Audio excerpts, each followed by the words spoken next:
प्यारे दोस्तों, बहुत-बहुत स्वागत है आपका अपने चैनल यूजीसी नेट साहित्य दर्पण में। तो फ्रेंड्स, जैसा कि आप जानते हैं कि हम एनटीए नेट की तैयारी हिंदी विषय से इस चैनल के माध्यम से कर रहे हैं। आज मैंने नाटक विधा से 20 महत्वपूर्ण प्रश्नों को लिया है। आपको पता है कि हम अ, इस चैनल के माध्यम से 1000 प्रश्नोत्तरी कर रहे हैं। प्रतिदिन आपको 20 प्रश्न दिए जाते हैं। आज जो प्रश्न नाटक विधा से लिए गए हैं, जो कि आपके लिए बहुत महत्वपूर्ण है, आपके आपके आगामी परीक्षा के लिए। ऐसा आपको पता है कि नाटक विधा से 7 से 8 प्रश्न पूछे जाते हैं, जिनका अध्ययन आपको बारीकी से कर लेना है, ताकि ये प्रश्न कोई भी आपसे गलत ना हो। प्रश्नोत्तरी प्रारंभ करने से पहले मैं आपको बता देना चाहती हूँ कि कौन-कौन से नाटककार महत्वपूर्ण हैं और उनका नाट्य रूप भी आपको किस तरह याद रखना है। तो सबसे पहले आपको बता दूँ फ्रेंड्स, भारतेंदु जी के नाटक आपको बिल्कुल याद रख लीजिएगा। भारतेंदु जी के जितने भी नाटक हैं, चाहे वो मौलिक हो या अनूदित हो, उनका नाटक आपको याद रखना है, साथ ही उनका प्रकाशन वर्ष आपको याद रखना है। नाट्य का प्रकार आपको रखना है, क्योंकि भारतेंदु जी के नाटक से जो उनके प्रकार हैं कि कौन-सा नाटक प्रहसन की श्रेणी में आता है, कौन-सा नाटक उनका नाटिका है, कौन-सा नाट्य रूप है या लास्य रूपक है, उनका कौन-सा नाटक भाड़ की श्रेणी में आता है या कौन-सा उनका पौराणिक नाटक है। साथ ही इनके भारतेंदु जी के नाटक के वर्ण विषय भी आपको याद रखने हैं। तो यहाँ से प्रश्न कई बार बने हैं, तो यहाँ से एक प्रश्न आने की संभावना रहती है, इसलिए इसका अध्ययन आपको अवश्य करना होगा। फिर वहीं पर थोड़ा-सा आपको भारतेंदु जी के अनूदित नाटक भी देखना है कि विद्या सुंदर है, तो यह मतलब किसका अनूदित नाटक है, या पाखंड विडंबन किसका अनूदित नाटक है, धनंजय विजय है, मुद्रा राक्षस है, दुर्लभ बंधु है। इन सब का आपको देख लेना है कि ये किसके अनूदित नाटक है, ठीक है? इतना महत्वपूर्ण है आपके लिए करना। वहीं पर थोड़ा-सा भारतेंदु युग के नाटककारों में जो अन्य नाटककार की श्रेणी में आते हैं, तो उपाध्याय सिंह हरिऔध जी हैं, इनको देख लीजिएगा। भारतेंदु युग के और 1-2 नाटककार हैं, प्रताप नारायण मिश्र हैं, इनका अध्ययन आपको करना है। साथ ही मैं आपको बता दूँ, प्रसाद युग में जयशंकर प्रसाद के जितने नाटक हैं, उनका अध्ययन आप ज़रूर देखिएगा और उनका वर्ण विषय देखिएगा। इसके बाद आप चले जाइए समकालीन नाटककार की श्रेणी में आने वाले नाटककारों को, वो बहुत महत्वपूर्ण है आपके लिए। समकालीन नाटककार जितने भी हुए हैं, उनका अध्ययन आपको देखना है। इसकी पिछली वीडियो में मैंने बताया था आपको कौन-कौन से समकालीन नाटककार हैं, और प्रमुख समस्या नाटक को आपको देखना है, ठीक है? इतना महत्वपूर्ण है। यदि जिस समय हम करेंगे इकाई 8 नाटक विधा को, वहाँ पर मैं बताती जाऊँगी कौन-सा नाटक जो हमारा पाठ्यक्रम में लगा है, कितने अंकों का है, उनके पात्रों को, उनके वर्ण विषय के कौन-सा नाटक किस विषय पर आधारित है। लेकिन ये इकाई 2 का अध्ययन हम कर रहे हैं, तो इसके अंतर्गत आप इसको देख लेना है। चलिए चलते हैं प्रश्नोत्तर की ओर। आज के जितने प्रश्न मैंने लिए हैं फ्रेंड्स, बड़े ही महत्वपूर्ण हैं आपके अध्ययन की दृष्टि से। तो आज का हमारा पहला प्रश्न है कि निम्नलिखित में से 2 समानांतर कथा प्रसंगों पर चलने वाला संकर शीर्ष का कौन-सा नाटक है? तो एक और द्रोणाचार्य है। अब इसके बाद आपको इन तीनों नाटकों का आपको क्रम देखना है, कौन-सा किसका प्रकाशन वर्ष कब हुआ है। हम चलते हैं अगले प्रश्न की ओर। अगला प्रश्न है, हिंदी रंगमंच को हिंदी भाषी प्रदेश की सांस्कृतिक पूर्तियों और आकांक्षाओं का प्रतिनिधित्व करना होगा। रंगों और राशियों के हमारे विवेक को सॉरी फ्रेंड्स, विवेक को व्यक्त करना होगा। यह कथन किस नाटक की भूमिका से लिया गया है? तो इस तरह के प्रश्न बनते हैं, और ये प्रीवियस ईयर क्वेश्चन ही मैंने लिया है। तो इसका करेक्ट ऑप्शन ब नंबर सही है, आषाढ़ का एक दिन। अगले प्रश्न की ओर चलते हैं। अगला प्रश्न दिया गया है कि भारत दुर्दशा के कौन से अंक में भारतेंदु की पत्रिका कवि वचन सुधा का चित्र है? देखिए, इस तरह के प्रश्न बनते हैं और बनने की संभावना भी रहती है, इसलिए मैंने ऐसे प्रश्नों को लिया है। ये प्रश्न एक आईना दिखाने का काम कर रहे हैं आपके लिए कि हम इस तरह से आते हैं, तो अगली तैयारी आपकी कैसी होनी चाहिए, ये चीज आपको देख लेनी है। ठीक है, तो इसका जो करेक्ट ऑप्शन है वो स नंबर सही है, 5। नेक्स्ट देखते हैं, हमारा अगला प्रश्न है कि पुरुष का सबसे बड़ा रोग स्त्री और स्त्री का पुरुष, यह कथन सिंदूर की होली में कौन से पात्र का है? इस तरह प्रश्न भी बनते हैं। आज के प्रश्न मैंने पहले ही कह दिया है वीडियो प्रारंभ करने से पहले कि वीडियो के अंत तक आप बने रहिए, क्योंकि बहुत ही महत्वपूर्ण प्रश्नोत्तरी होने वाली है, और ये जितने प्रश्न हैं आपके आगामी परीक्षा के लिए बहुत ही बेहतर हैं। तो करेक्ट ऑप्शन है मनोरमा।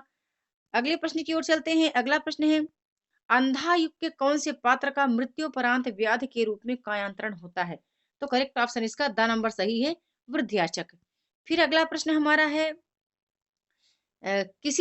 संबंध से बचने के अभाव, किसी संबंध से बचने के लिए अभाव जितना बड़ा कारण होता है, अभाव की पूर्ति उससे बड़ा बड़ा कारण बन जाती है। यह कथन किसका है? तो यह कथन है अंबिका का। ठीक है? अब आपको इन सबको देख लेना है, ये देखना है कि कौन से पात्र किस नाटक से लिए गए हैं, ठीक है? इसका अध्ययन भी फ्रेंड्स आपको देखना है क्योंकि आज की वीडियो आपके लिए मैंने पहले ही कहा कि बहुत इम्पोर्टेंट है।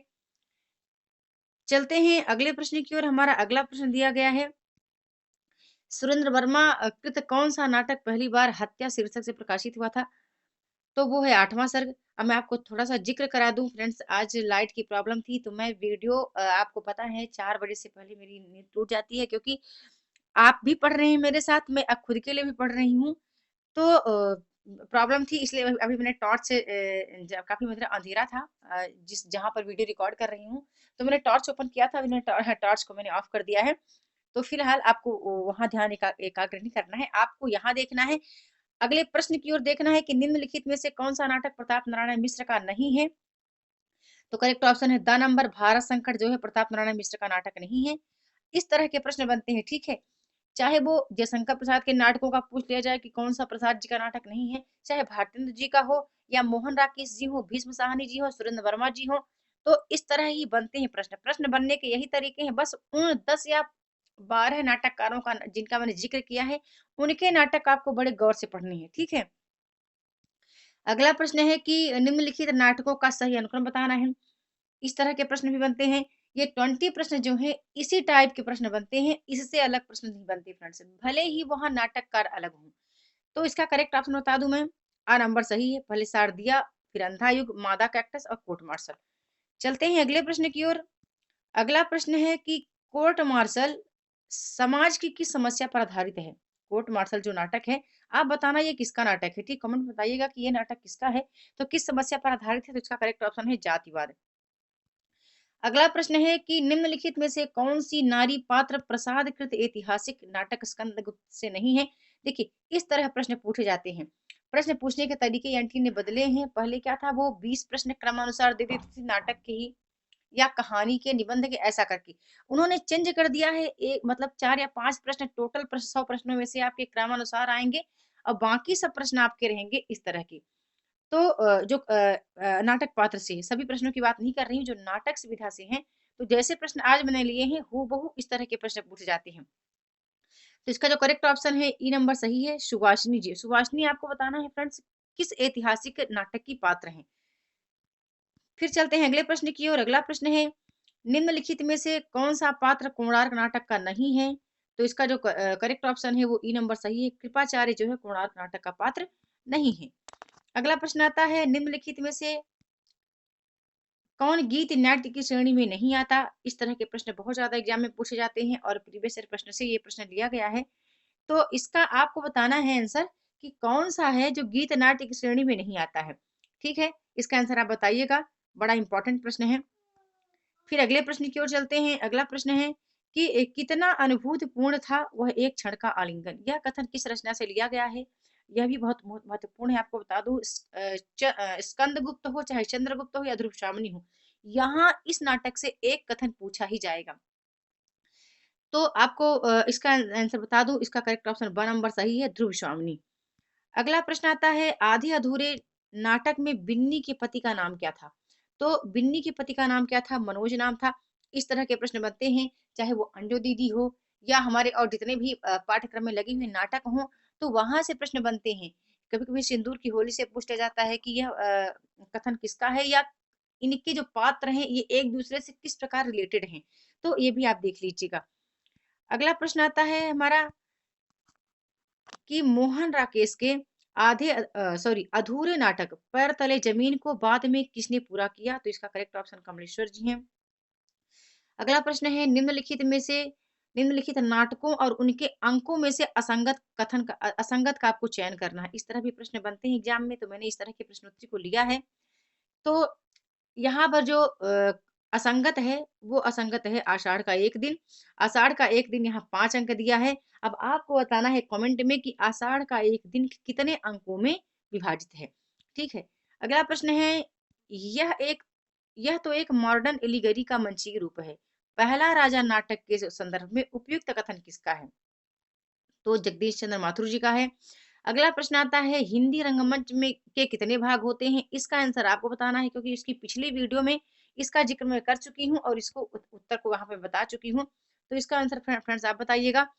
एक और प्रश्न है जिसका उत्तर आपको ही बताना है। इस तरह का प्रश्न बनता है कि निम्नलिखित में से असंगत लोक नाट्यों का चयन करना है। तो इसका उत्तर भी आपको ही बताना है क्योंकि इस तरह के प्रश्न बनते हैं। यदि वहां पर आपको इसके उत्तर नहीं आ रहे हैं तो कमेंट बॉक्स में मैं इसके आंसर बता दूंगी। और बता दूं, आज जितने प्रश्नोत्तरी मैंने लिए हैं सभी प्रश्न बहुत ही महत्वपूर्ण हैं और सभी प्रश्न ऐसे हैं कि जिस तरह प्रश्न एग्जाम में पूछे जाते हैं वैसे ही प्रश्न बनने की संभावना रहती है। बेशक वहां पर यह क्रमानुसार अलग हो, कोई एक नाटककार का नाम अलग हो तो दूसरी बात है, लेकिन फिर भी आपको तैयारी अपनी बेहतर रखनी है।